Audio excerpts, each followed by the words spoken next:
Ladies and gentlemen, it's great to have two of Australia's leading brands here today. And the push to decarbonise the global mobility sector through electrification is gathering pace. But is Australia ready to make that transition to zero emission transport? As the only brand in the marketplace with all four electric drivetrains, hybrid, plug-in, battery and hydrogen fuel cell, Hyundai believes the time for Australia is now. Scott Nargar will present Hyundai's strategy for the introduction of eco-cars locally and the work they're doing with governments and industry to accelerate their integration into the Australian market. Ladies and gentlemen, the Senior Manager of Future Mobility and Government Relations for Hyundai Motor Company Australia, Scott Nargar. Good afternoon, John, and thank you very much for that introduction. Now, hopefully everything works. We've been quickly working behind the scenes to make sure that everything's up and running. We think we've got it. I've got the phone as a backup, so I'm going to share the screen now and keep going before we have another failure, but hopefully this all works for us. I'm using someone else's, one of my kids' computers at the moment because hopefully it works. And here we go. Can everyone see that screen? Awesome, okay.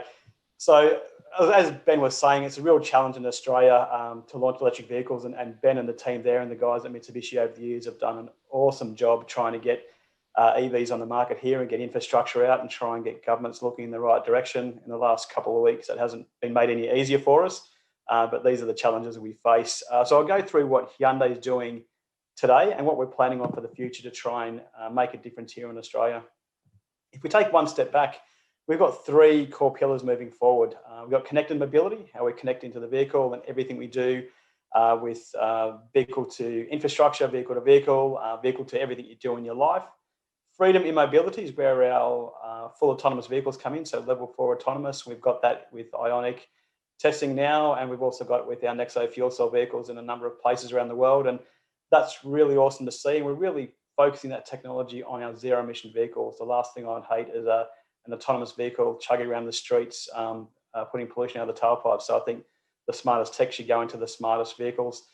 And our final pillar for Hyundai is clean mobility. How do we go through and prepare our fleet now globally, so we sell in every country in the world, to ensure we meet the emission regulations that are cutting in. And we know the last couple of weeks, some of those amazing announcements from the UK government cutting out internal combustion from 2030, and many other countries have made similar positions. So what do we do here in Australia? Well, it is a bit of a challenge, but from a Hyundai perspective, we're working hard to bring in a number of drivetrains to try and suit the requirements of people that are going to make that transition. So we've got hybrid vehicles here now in Ionic, plug-in hybrid in Ionic. We've also got the battery electric vehicle with Ionic and the Kona EV, and our hydrogen fuel cell vehicle, which is probably talking in an EV conference, fuel cell is probably not the key topic, but for ourselves, both technologies are complementary. The electric motor out of the Kona is exactly the same as the part number as the electric motor that propels the fuel cell vehicle, and it is another electric vehicle. It's more targeted at heavier mass vehicles, but it is just something in Hyundai's arsenal that we're going to continue to work on around the world and deploy vehicles across all of those segments. So we've got 44 eco vehicles coming to global markets between now and 2025, and 23 of those vehicles are battery electric vehicles. So we're going to work hard to get as many of those vehicles onto our market as possible. We love to have the right environmental or regulatory conditions to be able to do that. But we'll keep talking to our friends in government. I'm going to spend the last couple of weeks of this year camped out in Canberra and trying to see if we can change some minds down there. I can see Ben grinning in the background, so he knows it's not an easy task. So Ionic for us was a really great way to tip our toe into the water, and we really give credit to those that have come before us with the IMEV with Mitsubishi, and also Gen 1 with Ben and the Nissan Leaf, and even all the work that Tesla's done. But for Hyundai, we decided to go with a platform that enabled customers to try a hybrid vehicle, to try a plug-in hybrid vehicle, or they could go straight to the battery electric vehicle with the Ionic EV. And that worked very well for us. We're quite happy with the sales figures. Of course, it's very hard to go and compete hard with people like Toyota that have dominated the hybrid market for so long. But for us, it's given a platform where a customer could choose the interior of the vehicle, as in the trim grade, choose the color of the car, and choose the drivetrain that suits their requirements today. So we're not saying that an EV is going to be the best thing for them today, or a hybrid or a plug-in hybrid. We let the customers make the choice. And that's worked very well, and we'll see that happen on a number of platforms as we move into the future. Now, as I said, with 3 of the vehicles are on the road now, and this was an infographic we made during the last federal election. We could all remember the conversations about how EVs are going to kill the weekends, and we could also hear what was happening from the other side of politics about how an EV could get us to the moon and back. So we decided to go through and make a fairly simple A5 graphic that's worked really well for us, and it gives the basic facts. How big is the battery? How far can the vehicle travel? What's the power and torque? And what's the charging times, fast and slow? It doesn't need to get any harder than that when talking to people that want to buy an electric vehicle, or whether it's a government fleet or a business fleet. If they want to know how many cup holders are in the vehicle, they're going to go and find that out.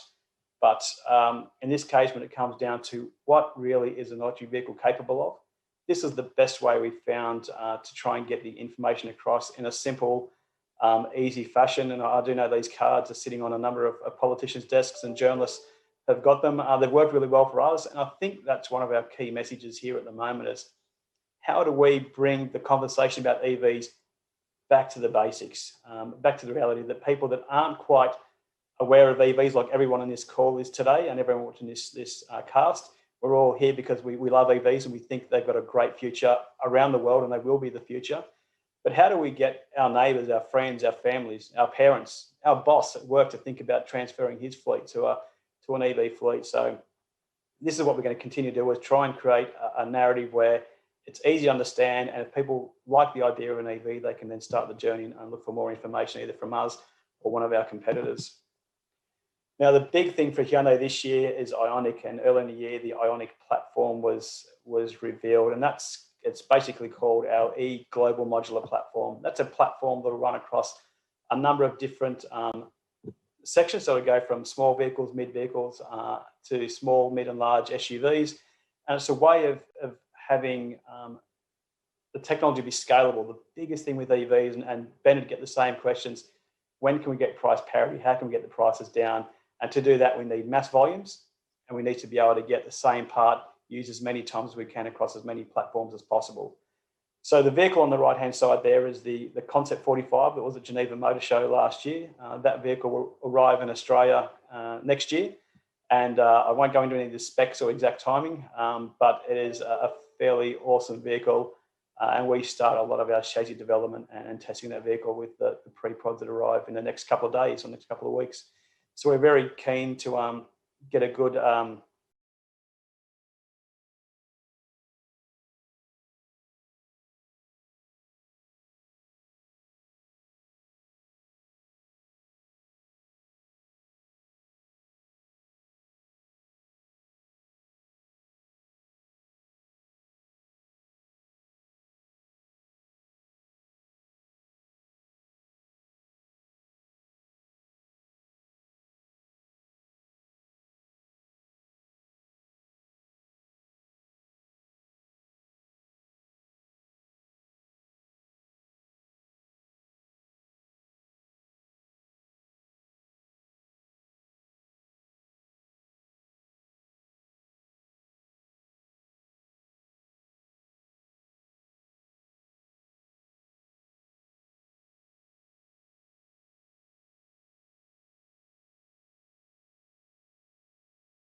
future, all having their own method of payments and charging. I want something that's really easy for customers to be able to go through and get a charge in a vehicle, have to think about what card they've got, what app they need to sign up to, and which one of their credit cards is across a different app, and what happens when the credit cards are due to expire, having to get all those done again. It's a real pain, and really we want to make sure this is an easy and convenient opportunity for customers to get a vehicle charged without the hassle of having credit cards at 1,000 different places on different apps and platforms.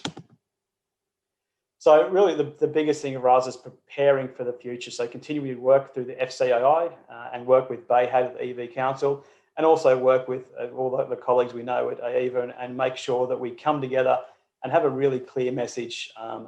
We are the advocates for the technology, all of us on this call today.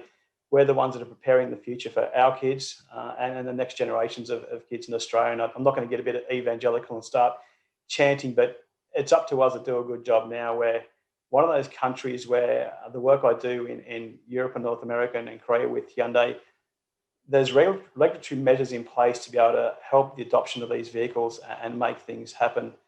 We're one of the only countries in the world where this is driven hard by the industry. So it's industry associations, it's car manufacturers like Nissan and Tesla and Renault and the other guys, and the luxury guys who are working hard to try and find a place for EVs. We know as emission regulations cut in around the world, we know there's going to be less choice for internal combustion cars in Australia moving forward. And if we aren't prepared with the right amount of infrastructure, whether it be fuel cell or EV, we're going to be in a pretty bad place. So we're going to work very hard with all our colleagues, with all the associations, to make sure that Australia is prepared for what's coming. It is coming. Whether it's this government or any future governments, there is going to be a transition at one point, and it needs to be done in a planned and cohesive way that, we don't want 20, 30 people lining up behind every charger because we haven't thought about what needs to be done. So that's about it for Hyundai. Stay tuned. There's some awesome cars coming. I've got the benefit of being able to see what's coming a couple of years out. And unfortunately, I haven't had a chance to go back to Korea or back to Germany this year, but what I'd seen last year is amazing. It's just great. And Ben would be the same thing, getting to see years in advance what's coming. That's what keeps you driving. That's what keeps you beating the doors down in Canberra and state government offices, because we know this is the future for all of our brands. This country just needs to be a bit more prepared. Fantastic, Scott. As always, I can hear the crowd cheering your and Ben's presentations because you personify vision. Not only do you work for companies that live it and breathe it, but you can hear it pent up in both your voices.